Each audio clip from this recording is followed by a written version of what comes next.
Hello, everybody. Welcome back to The Lift. Your Auntie Sheila is in the house. As you can see, this is not my regular setup. I'm traveling. I'm actually in Vegas as I'm preparing to record this message for you. But I'll tell you, I was checking my messages and a note came through. And I said, you know what? It just pulled at my heartstrings. I had to stop what I'm doing. I was going to wait till next week. I'll be home in my regular setup. But you know what? I feel like I needed to get this message out. So having said that, welcome. This is the channel. We've got it all here. Mental health, movement, motivation. Listen, if you're loving what I'm doing, don't forget to subscribe. And better yet, forward the video on to some friends. Let them know about the news of the channel. I have a very powerful message for you today. And it's a message with a twist, okay? Looking out for number one. Looking out for number one and what that really means. We're going to get into it in just a second, but let's start out the way we always do. I'm not in my home office, so I don't have my little candle to get us started, but let's just go ahead and just take a minute of silence. Go ahead and make your wish. Make your wish.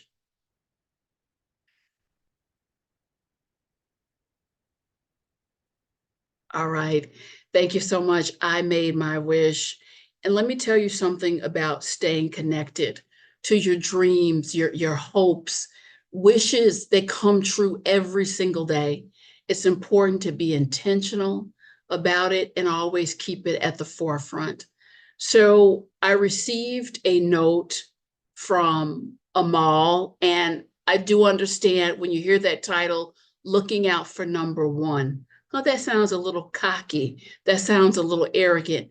Just hang with me because I'm going to get into the true definition and what we're really talking about here. This one, you know, coming from a family of, my mother was a single mom. I had some of the same stuff in the mix that Amal wrote in about. Let's get into her note. Dear Sheila, I appreciate you. I'm reaching out because I'm not okay in this moment. And since last month, I recently found out that my husband is living in a 4,500 square foot home. By the way, it's absolutely gorgeous. He told me he was living with his mom the last 6 years. I've never placed him on child support officially. I took what he had to offer. For the last 6 years, I had always dropped the kids off at his mom's house. That's where they stayed during the visits. She recently passed, and the truth is coming out fast and furious. While I have been struggling with our three children, he has been living his best life. I feel used, hurt, angry, and I feel like I'm slipping into a depression. I did not look out for myself or the kids, and I have suffered because of it. My mental is in trouble. Please help. Okay, Amal, it's an honest note that you sent, and I'm just going to come at you from just a straightforward, compassionate place. You are right. You know, I know you have your reasons that you didn't look out for the kids or for yourself. You probably second guessed yourself trying to work with him. I can fully appreciate that and understand it. But I certainly hope after you hear my message that there will be a change, let me say that, and how you are maneuvering out here. What I want to say, I get it. I love warm and compassionate and kind people. Hand in hand, we don't need to separate this out. Hand in hand with warmth and compassion goes wisdom. Wisdom, discernment, judgment, and that's really what this channel is about. and what I am promoting. And when I say look out for number one, I want to clarify what that means. And I don't mean it in a ego-centered, narcissistic way. I mean it from the perspective of being okay. My definition of looking out for number one is making sure that you do what you need to do, what you must do in this life to be okay, to put yourself in the best position to thrive. Why? Because every single thing that you experience, whether you're a mother, or you may not be, you may be in a relationship, you may be solo, whatever configuration you have put together for your life, this is the reality. Every single thing that you experience must flow through you. And if this vessel is not clear, if the mind and the spirit is not grounded, you cannot fully experience life in the manner in which it is intended.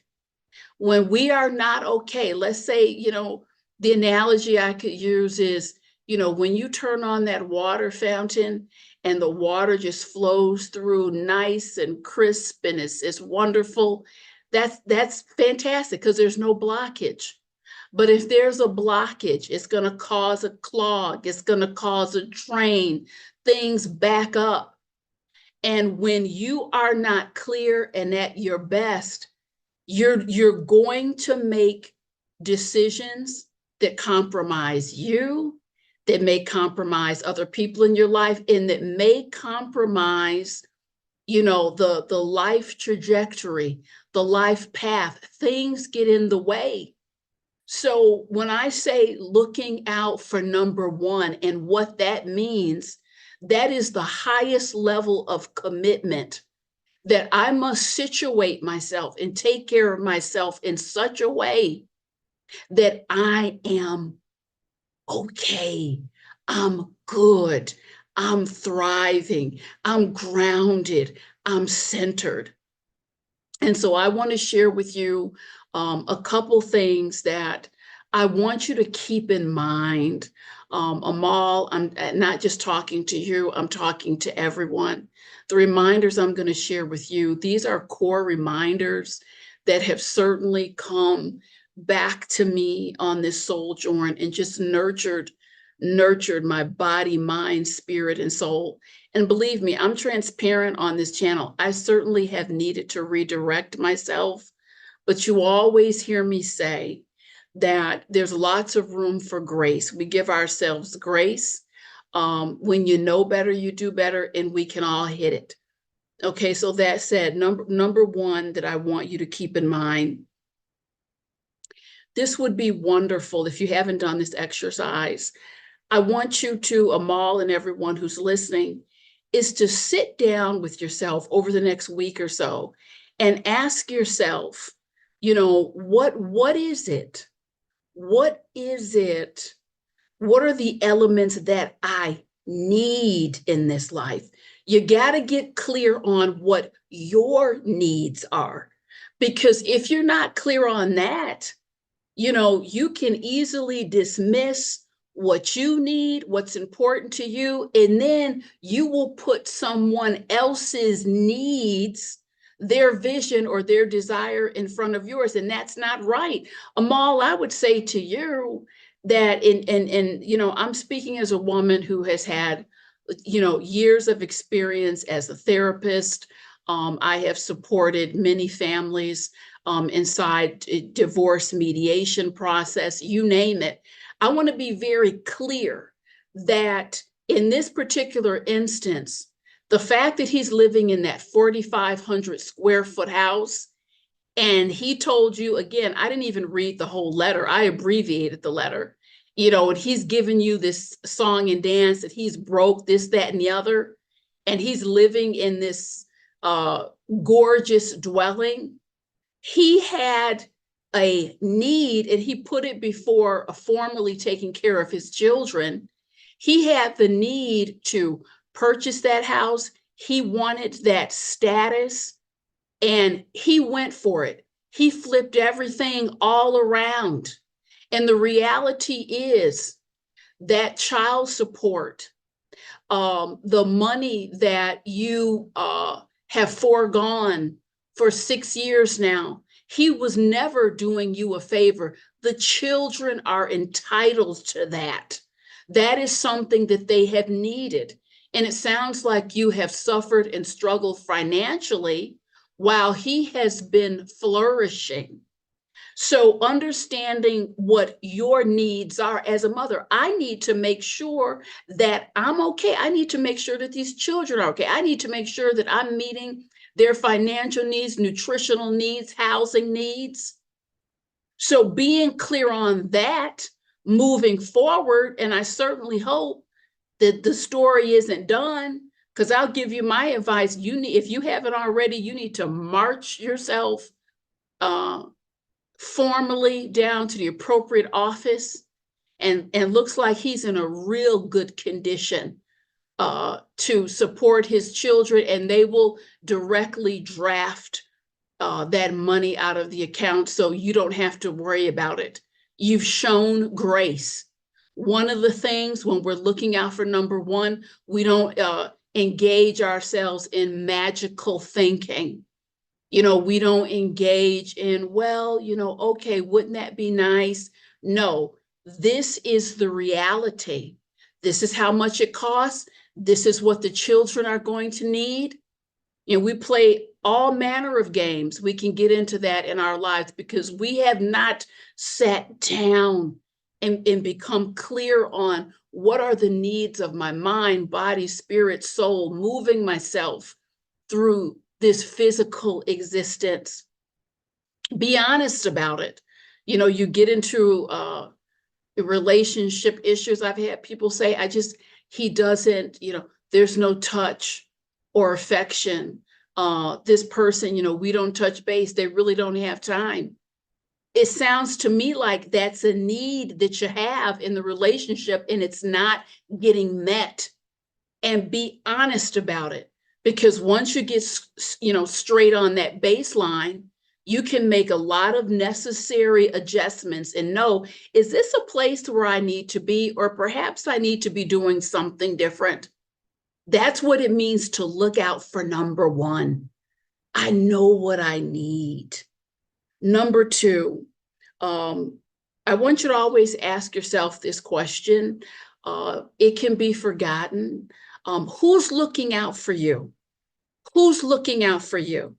I want to say something else to you, Amal, and and everyone else who's tuning in. When you're dealing in a circumstance or you're dealing with a person who has any type of best interest in mind for you, they will be uncomfortable with these high levels of imbalance. That's the kind of situation where they say, hold on, it really doesn't seem fair. Doesn't seem fair that I'm living in a 4,500 square foot house. It doesn't seem fair that you're constantly picking up the tab. It doesn't seem fair that you're putting yourself out like this. I really want to balance the scales here.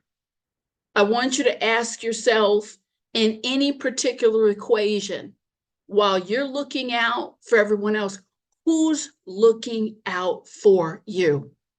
Only a selfish person or a narcissist will eagerly entertain imbalance. Why? Because they're looking out for themselves.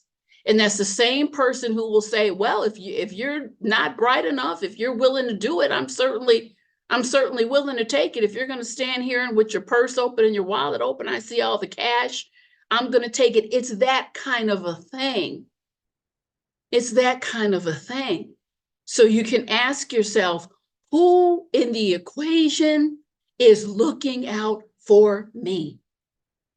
And this leads me into the third point. This is so central to the message today. This is a pitfall that I see many just gorgeous souls, kind, loving, and understand, just because I say someone is kind, loving, warm, it doesn't mean you're perfect. It doesn't mean that. It means that you meet life from a certain vantage point. This kind of person I'm describing, you don't want to see other people hurt. You're trying to walk through this life fair. You're looking at, where can I improve myself? You want to do the right thing. And I honor you for it. I get that. For what it's worth, I love that about you. I've said many times, it's really these kind souls that keep this place held together. But this is so central to the message. Number 3, understand this. We live in a world where everything is here. Well, what do you mean, Sheila, everything is here? Everything is here in this earth plane, in this physical existence. Everything, my friend. You have the good, the bad, the beautiful, the ugly, the evil, everything in between. And what I've seen these dear souls do is just so hard to get outside of that orientation. Like, I can't get with that, Sheila. That's just not who I am. I don't even get that. Start getting it. It doesn't mean you have to become it, but I want you to start getting it. And this life has changed me. This work has changed me. And for the better. I would say for the better, but I do exist in the stream of what I know to be reality. And for as kind and generous as and warm as one might be, I've sat across from people in jail who have, without apology, let me know. If they let me out, I'll do it again. It's just an orientation. I have sat with people who think nothing of skipping out on responsibilities, duties, obligations.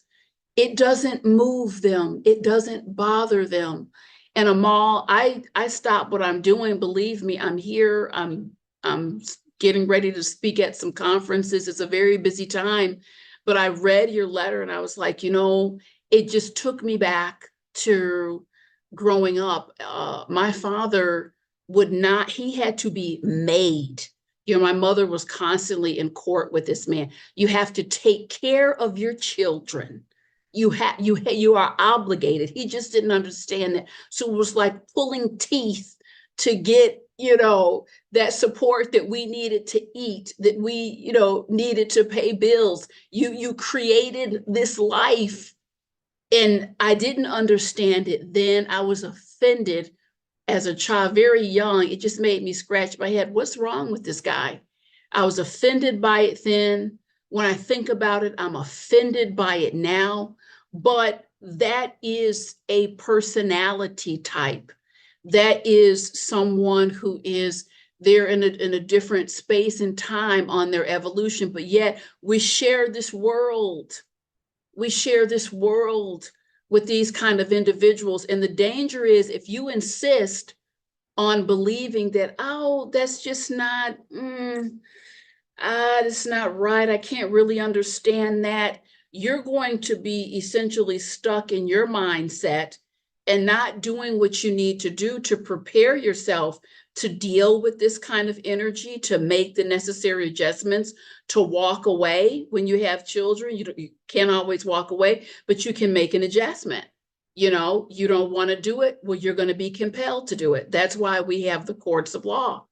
So when we talk about looking out for number 1, the definition that I'm bringing into this conversation is just a very heart-centered, respectful, full of compassion for the self, understanding what I need to be okay, and that because I'm the vessel of my life, everything needs to flow through me. I have to be aware of what my needs are. I have to move through this life in a smart way. I have to make sure that I'm not giving away the farm. I'll reference my video. It's actually called Giving Away the Farm. And then you give everything away because you're not looking out for number one. And then you need to pull on some reserves, and it's not there. It's not there. I'm putting out a supplement. And by the way, if you're not on my list, get on my list, Sheila's list. I have the link below. Get on my list, because then you'll get the email supplements. You'll get the other goodie packages from time to time. I'll put something on there that you can go back into the message archives. There's lots of really juicy and wonderful reminders. So make sure you get on my list. You just follow the link that's in the description below. And lastly, my work. Yes, we've got the clinical. Yes, we've got the practical. You know, I apply everything to it, but I'm remiss if I don't every time bring in the spiritual. I know how hard it can be. I said, Sheila, I'm used to giving everyone everything. I'm not used to looking out for number one. Anything that I've talked about, is that if you need help with it, ask. Go to the Father, go to the creator of all creation and ask. This is something that's just hard for me. I'm not used to this orientation. You know, can you give me the strength, the information, the insights? You can't make that ask. You can't pray that prayer without seeing some results and some movement. So look, Sheila Robinson-Kiss, if you're loving what I'm doing, don't forget to subscribe to the channel. And I'm telling you, with no apologies, look out for number one, my friends. I'll be back real soon. I'm gonna fly home. I'll be flying home tomorrow. So I'll be back real soon with some more delicious content. I'll see you later. Bye-bye.